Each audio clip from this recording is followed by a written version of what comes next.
Hello everyone! For today's video, we're going to cook ginataang bilo-bilo or creamy bilo-bilo with yellow corn. So that's our ingredients. What do you call that? 1/4 or 1/2? Oo, 1/4 yung corn. Yellow corn. And then 1/2 po yung ginawa naming glutinous rice for the bilo-bilo.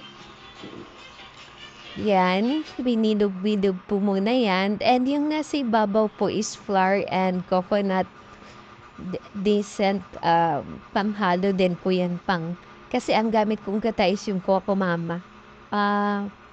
Lang, original.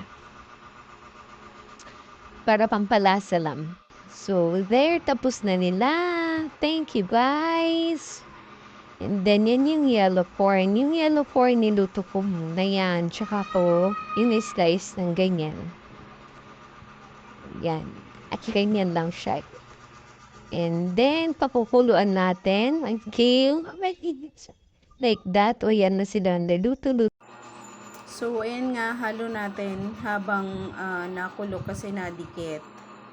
Okay, so halo-halo lang siya. At kapag umibabaw na yung bilog-bilog, luto na siya.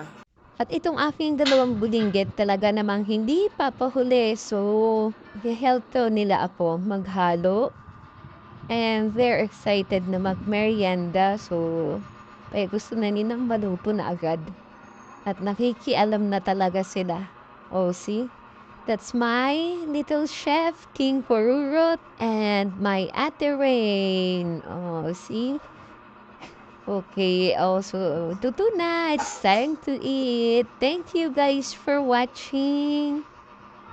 Bye!